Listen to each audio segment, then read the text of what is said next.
Saludos jóvenes, el tema que vamos a trabajar el día de hoy se titula Reacciones químicas. Como siempre les habla su profesora Blanca Contreras de su canal Blanca Math. Les pregunto, ¿qué cambios ustedes creen que puede ocurrir en el agua si se aumenta la temperatura? ¿Habrá algún cambio cuando el agua está hirviendo? ¿Qué sucede con ella? ¿Y cuando se quema un papel? ¿Qué cambios puede haber en el papel? ¿Qué diferencias ustedes creen que hay entre un cambio físico y un cambio químico? ¿Habrá alguna diferencia? ¿Por qué se llamará cambio físico y cambio químico? Un cambio físico es una transformación en la que no varía la naturaleza de la materia. O sea, en su estado inicial, el agua es agua. Y cuando se congela, el agua sigue siendo agua. No hay un cambio en ella. Solo lo que cambia es el estado de esa materia. En este caso del agua, que se cambia de estado líquido a estado sólido, pero sigue siendo agua. En el caso de una botella, si la rompemos, el cambio físico que tiene es simplemente que se rompió, los pedazos no están unidos, pero sigue siendo el mismo material. Entonces, en el cambio físico, la transformación no me varía la naturaleza del objeto, de la materia que está cambiando. Sin embargo, en un cambio químico, hay una transformación de la naturaleza de la materia. Antes del cambio, la materia se representa por una fórmula química y después por una fórmula muy diferente. Algunos ejemplos de cambios químicos son estos. Por ejemplo, una naranja, cuando está saludable, madura, no es lo mismo que una naranja podrida. El sodio, si le agregamos agua, también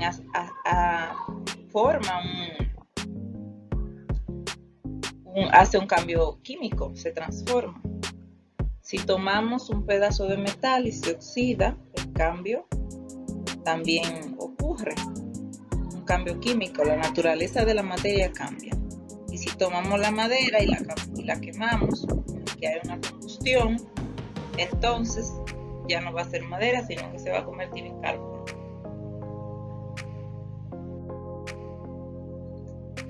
Una reacción, un cambio químico, también llamado una reacción química. Una reacción química es un proceso en el que las sustancias se transforman en otras diferentes. Llamamos reactivos a las sustancias que reaccionan y productos a las que se obtienen. Entonces, una reacción química es un proceso en el que las sustancias se transforman en otras diferentes, que le quede bien claro, no es lo mismo un cambio físico que un cambio químico. En el cambio químico ocurre una reacción química. Para que haya un cambio químico, debe de haber una reacción. Entonces, como les decía, en una reacción química intervienen reactivos y productos. Los reactivos son los elementos que se mezclan y el producto es el elemento resultante. Si unimos dos moléculas de hidrógeno más una molécula de oxígeno, tendremos dos moléculas de agua. Recuerden que las moléculas se forman cuando se unen los átomos, ¿verdad? Una de las formas en las que se puede expresar o representar la unión o los enlaces de los átomos es con las moléculas. Entonces, cuando unimos las moléculas, se forma un producto reactivo, los que reaccionan, o los que intervienen los elementos, y el producto es el resultante. Vamos a ver un pequeño experimento, una experiencia que luego ustedes podrán hacer también en su casa. Aquí tomamos un poco de vinagre,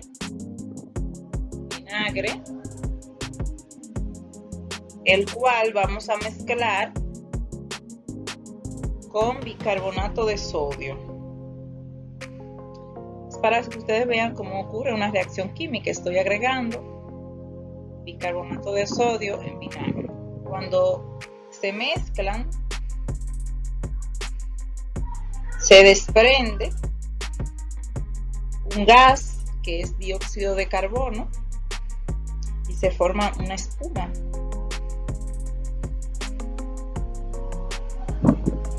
Esta es así como podemos ver. Lo pueden experimentar en su casa si lo tienen. Eso es una reacción química entre el vinagre y el bicarbonato de sodio. El bicarbonato es uno de los muchos productos que se puede utilizar para combatir la acidez estomacal. También vamos a experimentar un poquito aquí con otra reacción química. Vamos a tomar cáscara de huevo machacada. Desde ahí la machacamos y le vamos a agregar un chorrito de vinagre. Puede ser vinagre blanco, de cualquiera.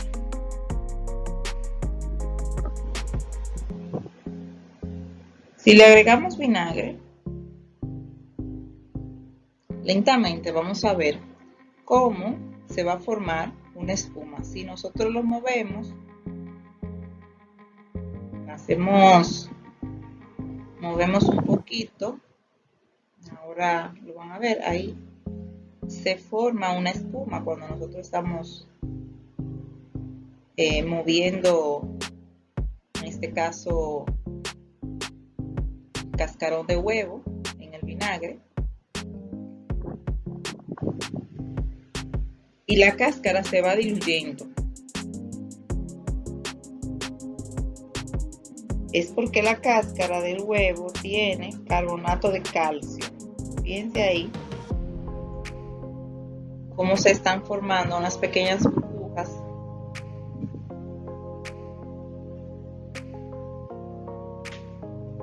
Si lo dejamos por más tiempo, la cáscara se va a diluir completamente. No sé si habrán experimentado en cursos anteriores con esto, poniendo un huevo en un poco de vinagre y dejándolo un día completo, y la cáscara del huevo se desaparece completamente, se disuelve en el vinagre y solamente queda la parte gelatinosa. Ya esos son experimentos para niños que ustedes han visto anteriormente. Entonces ahí vemos cómo se está disolviendo la cáscara. Bien, vamos a clasificar las reacciones químicas según la naturaleza de esas reacciones.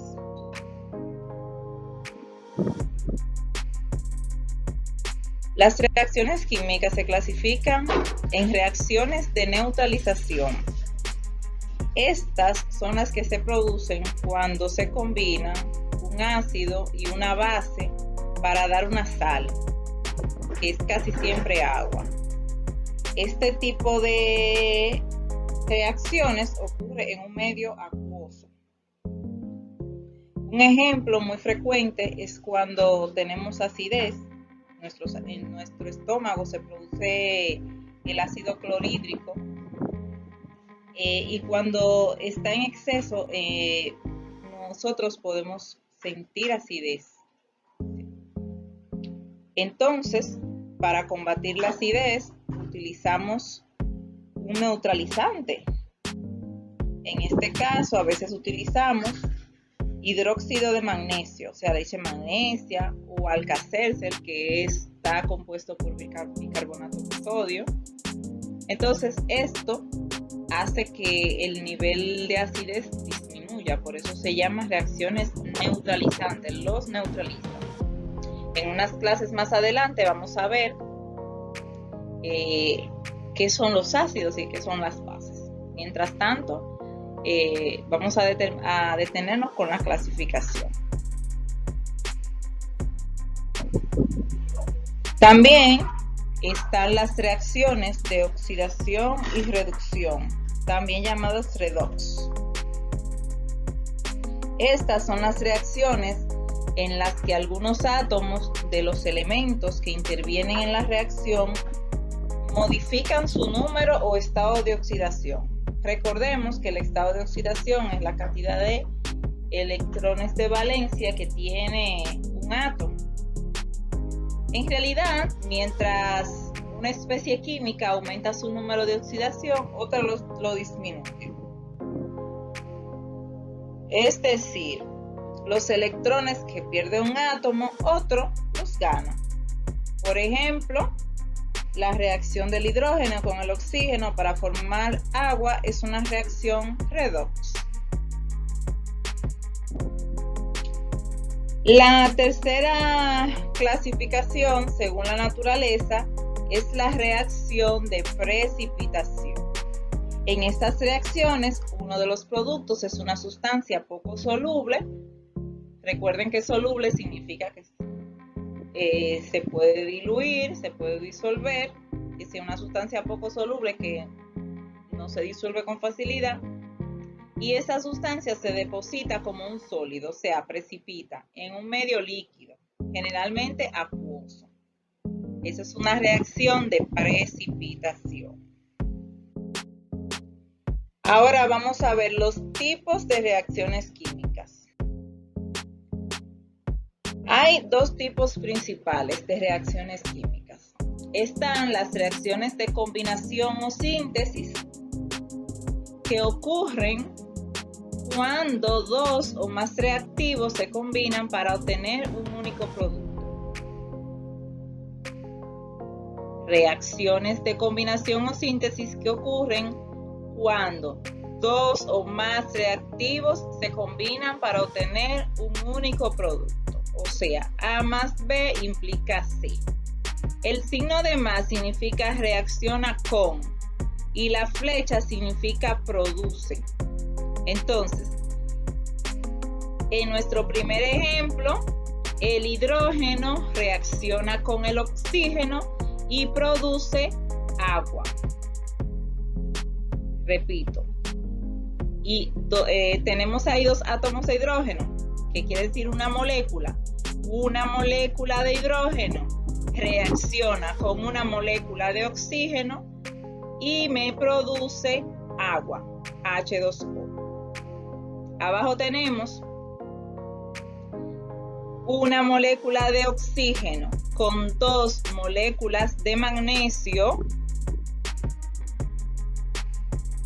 me produce óxido de magnesio. Más adelante vamos a ver cómo es que se nombran, cómo es la nomenclatura. Bien, entonces, la otra clasificación importante son las reacciones de descomposición o análisis. Es cuando una sustancia se descompone para dar origen a una masa, a dar un producto. Repito, una reacción de descomposición o análisis es cuando una sustancia se descompone para dar origen a más de un producto. Entonces, tenemos una sustancia que cuando se descompone me da varias sustancias. Por ejemplo, tenemos el clorato de potasio, formada por potasio, cloro y oxígeno. Cuando esta se descompone con una reacción química, se produce cloruro de potasio, que es un producto, y se produce oxígeno. O sea, que en la descomposición se forman dos o más productos. Es lo que quiere decir en la reacción de descomposición.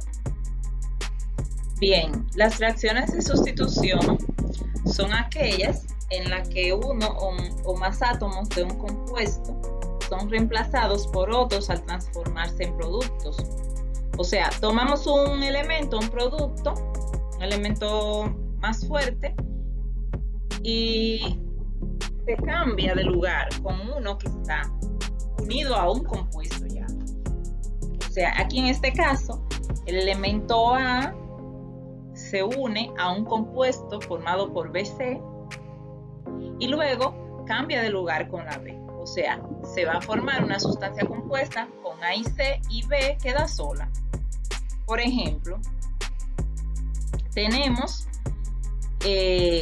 un magnesio y lo unimos al sulfato de cobre, que es el que tiene el QSO, Q2SO4. O sea, vamos a unir magnesio, que es una sustancia simple, está sola, con el sulfato de cobre. El sulfato de cobre está formado por azufre, está formado por cobre y está formado por oxígeno. Entonces, cuando unimos esto, el magnesio desplaza al cobre, se cambia de lugar y luego se forma el sulfato de magnesio y el cobre como la sustancia simple. Eso es lo que sucede en este tipo de reacciones. Un elemento que es más fuerte reacciona con un elemento más débil. Otro ejemplo sería el metal litio, que es el metal más reactivo de la tabla periódica. Él puede sustituir a cualquier otro elemento en una reacción, así mismo como hizo el magnesio. El magnesio entonces desplazó al cobre y formó sulfato de magnesio donde había sulfato de cobre. El cobre quedó solo. Cuando ocurre una reacción química, con frecuencia se producen algunos cambios notorios o algo que nosotros vemos fácilmente cuando se está formando algo. Algunos de esos cambios son desprendimiento de energía y luz o calor. Por ejemplo, cuando se está quemando un papel, hay un desprendimiento de calor y de luz y nosotros vemos que está la reacción. Muchas veces no se ve, pero en otras ocasiones la reacción química se puede ver. Y estas son una de las cosas que se pueden ver cuando hay. También hay desprendimiento de gases, como pudimos ver en el experimento que yo hice ahorita con el vinagre y el bicarbonato de sodio. Aunque ustedes no lo olieron, pero yo sí. Si lo hacen en su casa, ustedes podrán ver que se están emitiendo gases. Entonces, el desprendimiento de gases es una de las cosas que ocurre cuando hay una reacción química. También se forma un sólido. Cuando hay una reacción química puede formarse algo sólido. Y algunas reacciones que vamos a ver más adelante la vamos a observar. Bien, este tema se titula Teoría de las reacciones químicas. Veamos de qué se trata. Cuando se produce una reacción química, algunas sustancias se transforman en otras diferentes. Las sustancias que reaccionan se llaman reactivos y las que se obtienen se llaman productos. Eso lo vimos en la clase pasada. Recuerden eso siempre. Que los que reaccionan se llaman reactivos y el resultado o lo que se obtiene se llama producto. Aunque las reacciones se pueden producir en cualquier tipo de sustancia, explicaremos lo que sucede a las sustancias moleculares en el tema teoría de las colisiones. En una reacción química se destruyen las moléculas de los reactivos, pero no sus átomos, que se reagrupan para formar moléculas nuevas. Para que eso suceda, las moléculas tienen que chocar previamente. Según la teoría de colisiones, las reacciones químicas se producen cuando las moléculas de los reactivos chocan entre sí y se rompen. Los átomos que se han liberado se reorganizan formando las nuevas moléculas. Como vemos ahí, una molécula A con una molécula B chocan en una reacción química y se forma una nueva molécula. Pero no todos los choques rompen moléculas. Solo cuando las moléculas poseen una orientación adecuada y una velocidad suficiente, el choque es eficaz y se podrán romper las moléculas de los reactivos para formar los productos. O sea, que para que esas moléculas se rompan cuando hay una colisión, debe haber una orientación adecuada y una velocidad suficiente. La velocidad de las partículas es un factor muy importante para determinar si una reacción se produce o no. Cuando la velocidad es grande, también lo es la energía cinética. ¿Recuerdan la energía cinética, que es la energía asociada a los movimientos de los cuerpos? En este caso, el movimiento de las partículas.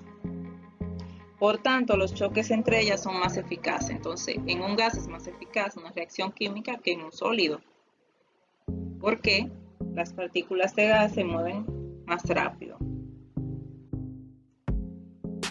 ¿Cómo podemos aumentar la velocidad de una partícula? ¿Cómo se hace el aumento de la velocidad en una reacción química? Bueno, de dos formas. Elevando la temperatura, o sea, a una temperatura más elevada, las partículas se mueven con mayor velocidad, o aumentando el grado de división. Los reactivos sólidos reaccionan con mayor rapidez cuanto menor sea el tamaño de la partícula, porque así aumenta la superficie de contacto.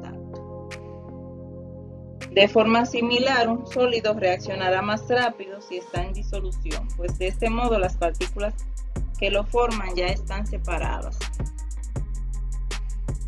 ¿Qué cambia y qué se conserva en una reacción química? Bueno, en una reacción química se mantienen los átomos de los distintos elementos, pero se organizan de diferente forma.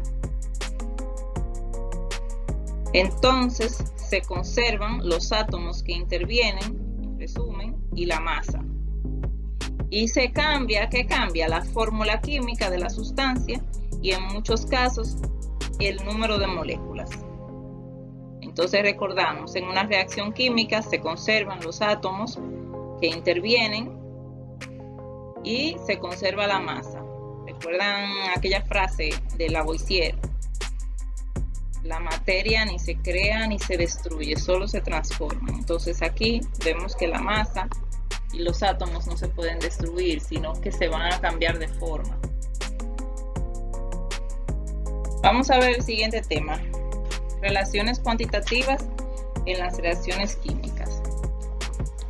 La cuantitativa se refiere a cantidad, o sea que vamos a trabajar un poquito con números, pero no se preocupe que es con multiplicación y suma.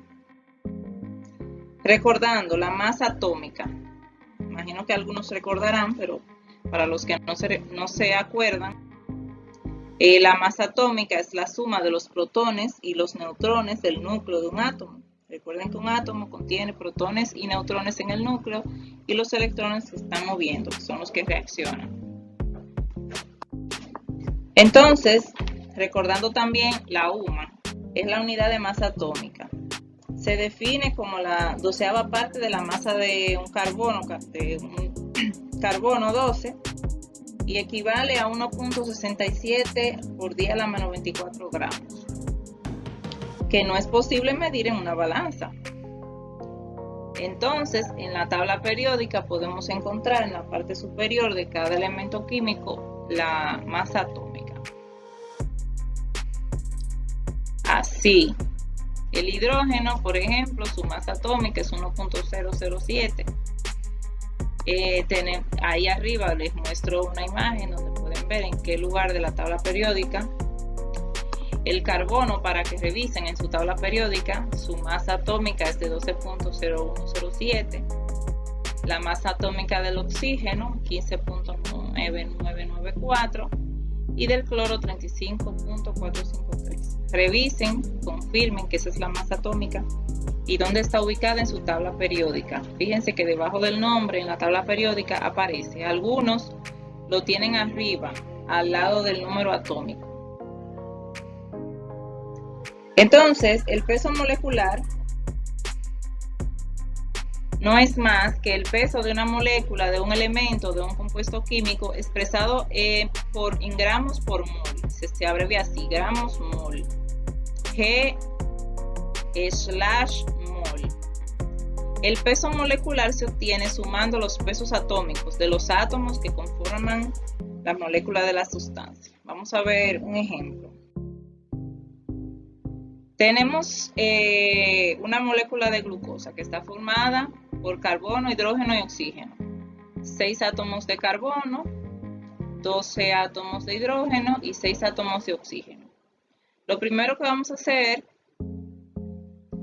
es buscar en la tabla periódica el peso molecular, la masa atómica de el carbono, en este caso es 12.0107, expresados en gramos mol. Como en la glucosa hay 6 átomos de carbono, entonces yo voy a multiplicar la unidad de masa atómica que tiene, voy a multiplicar por 6, eso me va a dar 72.0642. Lo mismo voy a hacer con el hidrógeno. Buscamos en la tabla periódica la masa atómica, que es 1.07, y lo vamos a multiplicar por 12, porque en la glucosa hay 12 átomos de hidrógeno. Eso me da 12.084. Pueden ir calculándolo ustedes ahí para que confirmen. Luego, buscamos el oxígeno, que en la glucosa son 6 átomos, y multiplicamos por la unidad de masa atómica, que en este caso es 15.994 en gramos mol, y lo multiplicamos por 6, me da 95.9964. Después que tenemos esos productos, o sea, la unidad de masa atómica, el peso atómico que tiene en la tabla periódica el elemento, lo vamos a multiplicar por la cantidad de átomos que tienen en esa molécula, en ese producto que tenemos ahí. Después que tenemos los 3 productos, entonces pasamos a sumarlo y vamos a tener el peso molecular total, que en este caso es 180.1146. Entonces, repasando, en la glucosa tenemos 6 átomos de carbono, 12 átomos de hidrógeno y 6 átomos de oxígeno. Buscamos en la tabla periódica la unidad de masa atómica, la multiplicamos por la cantidad de átomos y después sumamos todos los productos. Y me va a dar el peso molecular de esa molécula de glucosa que tengo. El tema que vamos a trabajar en este momento se titula soluciones. Una solución o una disolución es una mezcla homogénea de 2 o más sustancias formadas por uno o varios solutos y un disolvente o solvente. Eso ya lo habíamos visto en clases anteriores cuando estábamos viendo las mezclas. Entonces, es una mezcla homogénea, que es aquella en la que no se pueden distinguir, ¿verdad?, los componentes. Eso es una solución o una disolución. Se puede mezclar diferentes sustancias, 2 o más. Y los solutos, para que recuerden, es la sustancia que se disuelve. El disolvente o el solvente es la sustancia que disuelve. Vamos a ver los tipos de disoluciones o soluciones. Tenemos la disolución gaseosa, pero esa a su vez está clasificada en 3 categorías, dependiendo del tipo de soluto y solvente que tenga.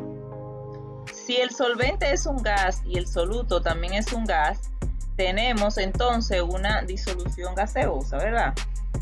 En el caso de que sea gas, la disolución gaseosa. Como ejemplo tenemos el aire. Ustedes saben que en el aire hay diferentes gases mezclados, entonces eso es una disolución, porque no solamente son las líquidas. Ahí cuando vemos mezclados diferentes tipos de gases como el oxígeno, el nitrógeno, el hidrógeno, todos esos gases están ahí en el aire, entonces es una disolución.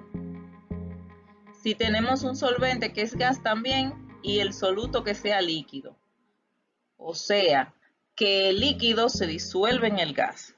Tenemos como ejemplo el aire húmedo. Ustedes ven la neblina en la mañana, como se siente cuando está haciendo mucho frío. Las gotas de aire no se evaporan totalmente, las gotas de agua, perdón, no se evaporan totalmente y se quedan ahí disueltas en el aire que está en el ambiente. Entonces, eso es una disolución gaseosa, donde se involucran un líquido y un gas. Otra disolución gaseosa es cuando se involucra un gas como solvente y un sólido como soluto.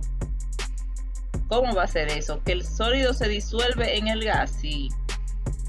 Tenemos el ejemplo, polvo en suspensión. Usted ve en esa calle polvorientas, cuando pasan los vehículos y levantan el polvo, ahí ocurre una disolución gaseosa en donde el que se disuelve es el polvo, el que es sólido, es tierra, solo que está con partículas muy pequeñas.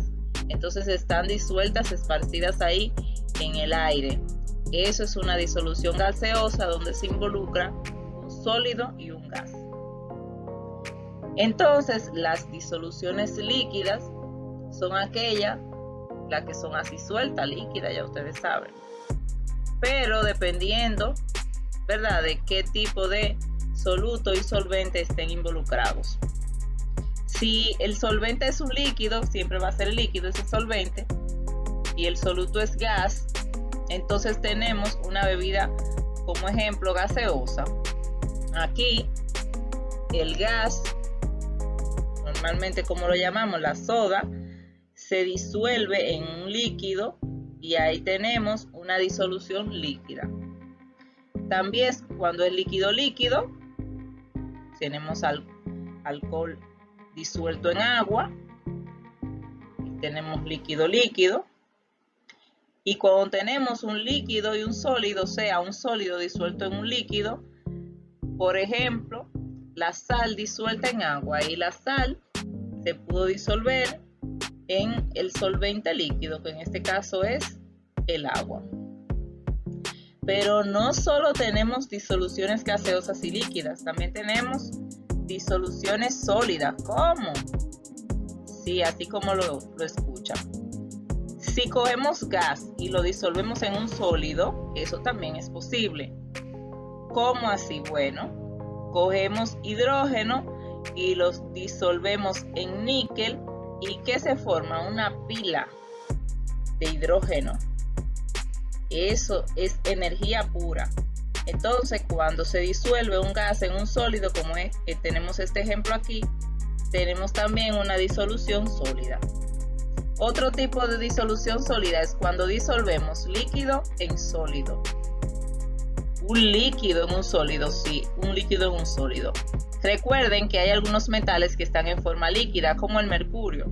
El mercurio lo disolvemos en la plata, y se forman las amalgamas que le ponen en los dientes, en las muelas, cuando tienen caries, cuando están cariadas a las personas. Esa plaquita negra que ustedes ven en esa boca es una amalgama y está formada por el mercurio diluido en plata. Y otra disolución sólida es un sólido en un sólido, o sea, un soluto sólido disuelto en un solvente sólido. Esas son las aleaciones, cuando se mezclan algunos metales como el acero y el níquel, por ejemplo. Eso es una disolución que está hecha sólida. Claro, primero se fusiona, se vuelve líquido el metal, se unen y luego se pone sólida de nuevo. Entonces es una disolución sólida. Un ejemplo de eso sería el estaño en el cobre. Esas ollas de cobre que ya no se utilizan, sino que se utilizan en forma decorativa, están formadas por estaño y cobre. Por la parte de afuera es el cobre y esa parte blanca adentro es el estaño. Bien, entonces hoy aprendimos que las disoluciones nada más no son líquidas, sino que pueden ser gaseosas y también pueden ser sólidas. Algunas propiedades de las soluciones.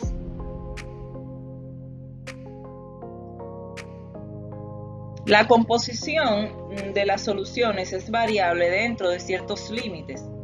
Esto significa que se puede preparar una solución mezclando diferentes cantidades de sustancias. Las propiedades también pueden ser químicas. Estas propiedades constituyen o hacen que la disolución se conserven aun cuando se separen los componentes. Por ejemplo, por medio de la se puede separar el agua de sal de mar y ambas sustancias mantienen sus características originales. Las propiedades físicas de una disolución, como el punto de fusión o el punto de ebullición y la presión de calor de vapor, son diferentes de las propiedades del soluto y del disolvente. Recordando que el punto de fusión es el punto en el que un sólido se vuelve líquido. Por ejemplo, el agua, cuando está en estado sólido, que es cuando está en forma de hielo, se hace hielo, su punto de fusión es 0 grados. En ese punto comienza a derretirse. Y el punto de ebullición es cuando una materia, una sustancia, comienza a evaporarse. Recordemos que el agua tiene como punto de ebullición 100 grados Celsius. O sea, se va a convertir en vapor en ese punto, en esa temperatura. Y la presión de calor de vapor es cuando el estado líquido y el gaseoso se encuentran en equilibrio.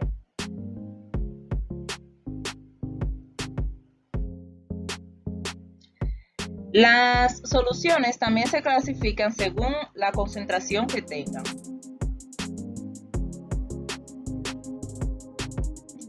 Las soluciones se llaman diluidas o insaturadas cuando contienen una cantidad de soluto disuelto inferior a la que admite la solución a una temperatura dada.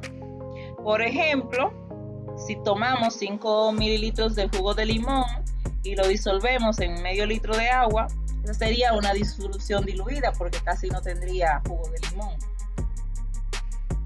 Las soluciones, según la concentración, también pueden ser saturadas o concentradas. Son aquellas en las que la cantidad de soluto disuelto es el máximo que admite la solución, o sea que no se le puede poner más. Por ejemplo, si tomamos 8 onzas de azúcar y lo diluimos en un vaso de agua, ahí tendríamos una disolución saturada o concentrada, que es lo que admitiría. Pero cuando nosotros tomamos y le echamos más cantidad de soluto, entonces ahí tenemos una disolución sobresaturada. Son aquellas que contienen disuelta una cantidad de soluto superior al admitido por la solución a una temperatura dada. Por ejemplo, imagínense que tomáramos media libra de azúcar y se lo echáramos a un vaso de agua. Ahí tendría demasiado azúcar, así que la solución estaría sobresaturada. Hay una parte de ella que no se va a disolver porque ya no lo permite. La solución no lo permite, no se va a disolver toda, sino que se va a quedar ahí en el fondo.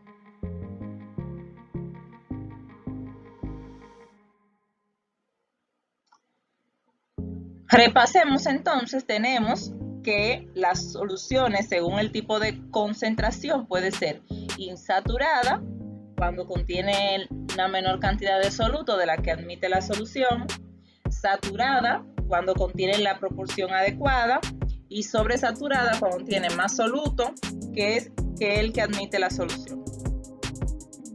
Seguimos con la solubilidad, que es otra de las propiedades, otra de las características de las soluciones. La solubilidad es la cantidad máxima de soluto que puede disolverse en un volumen determinado de disolvente a una temperatura dada. O sea, la mayor cantidad de soluto que yo puedo disolver en un disolvente. Eso es lo que se llama solubilidad. Pero eso tiene diversos factores para que pueda suceder. Primero, la naturaleza del soluto o del disolvente. Este factor es muy importante para determinar la solubilidad. Como por ejemplo, explicar por qué el aceite no se disuelve en el vinagre. Esto se debe a que el aceite es una sustancia no polar y el vinagre es una sustancia polar. Sin embargo, el aceite se disuelve en gasolina, que es una sustancia no polar. Entonces, los solventes se disuelven con sus semejantes. Las sustancias polares se disuelven con las polares y las sustancias iónicas se disuelven con las iónicas. En la clase anterior, antes de las reacciones químicas, vimos cuáles son las sustancias polares y las sustancias iónicas, los compuestos polares y los iónicos.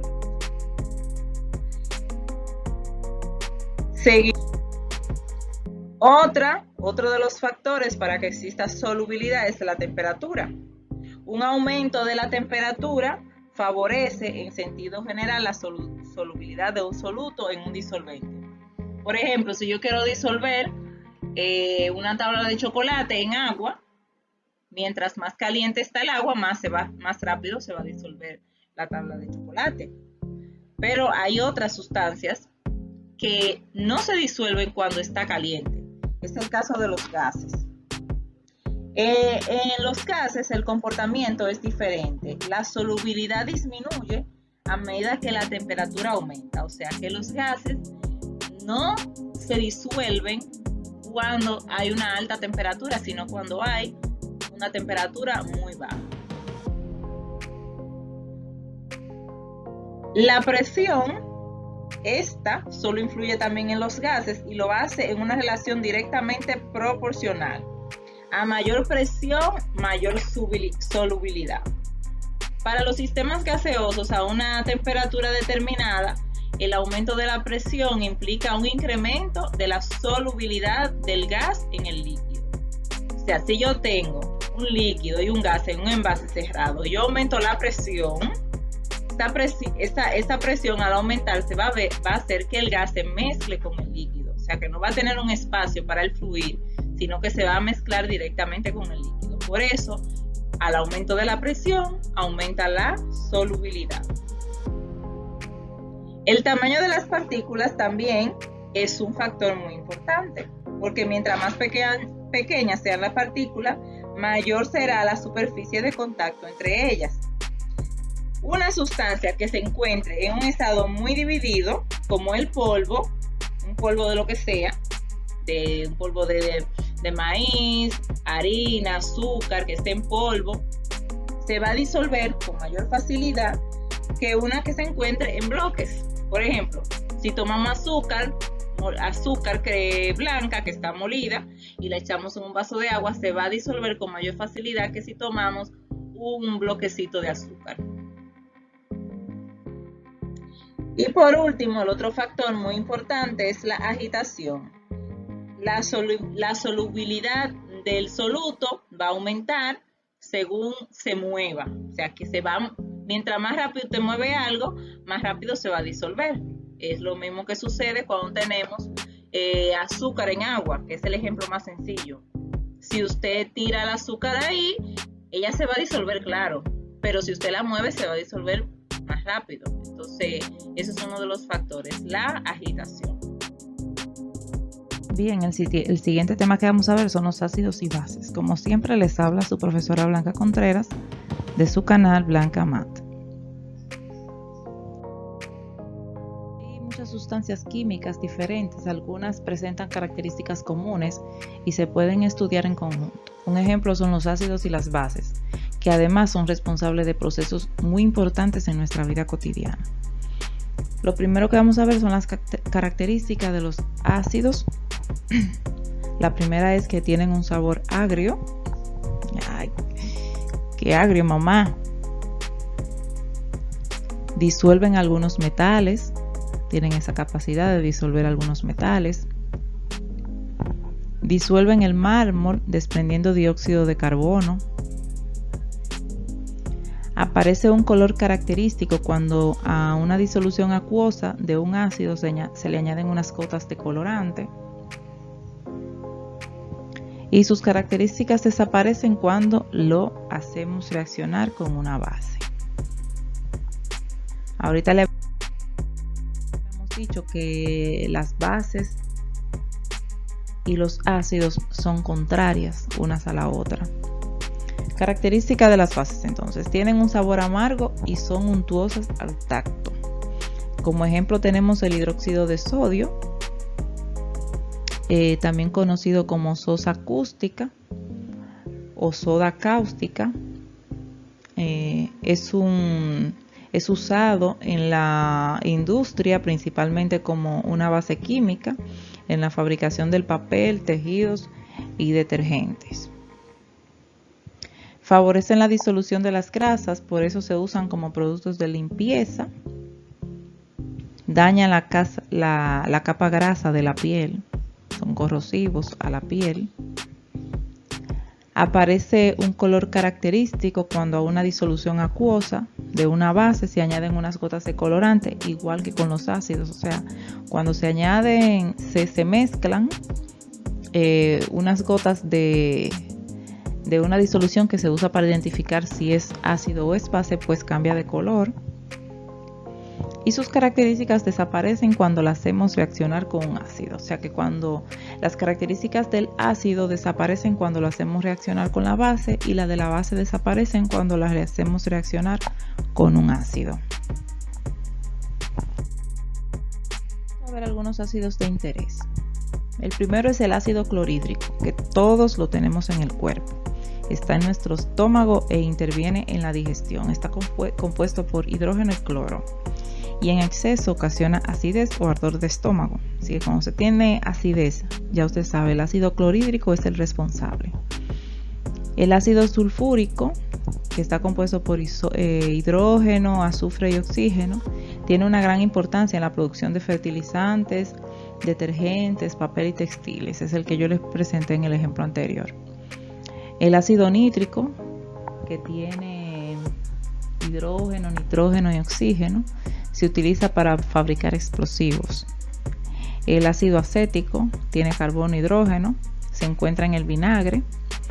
Y el ácido cítrico, que se encuentra en el limón y en muchos otros cítricos que nosotros utilizamos. Entonces, estos son ácidos comunes en nuestra vida, bueno, menos el ácido nítrico, porque nosotros no fabricamos explosivos, pero sí cuando estamos utilizando detergente, papel, está presente el ácido sulfúrico en su producción.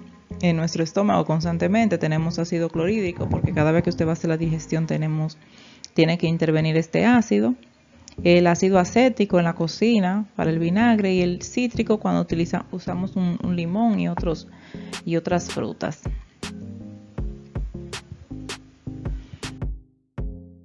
Lo siguiente que vamos a ver es la escala pH.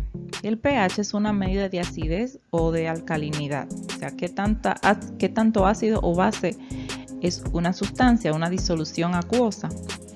El pH indica la concentración de iones de hidrógeno presentes en determinadas disoluciones. Las siglas, la P y la H, significa potencial de hidrógeno.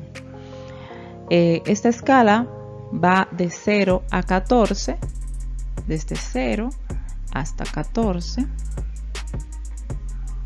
El valor de pH 7 corresponde a un medio neutro, cuando está en 7 así.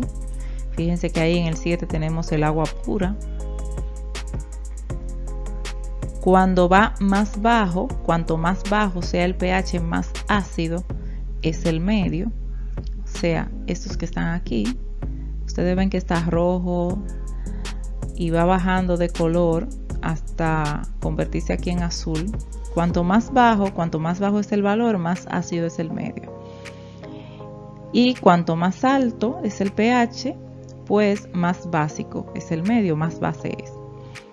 Si vemos aquí una escala en estos algunos valores comunes que nosotros usamos de disoluciones, vemos por ejemplo que el jabón de manos tiene una basidad de 9 a 10, la sangre de 7.35 a 7.45, la saliva humana a un nivel de 6.5 de pH a 7.4, el agua pura está el medio neutro, ni es ácido ni es base.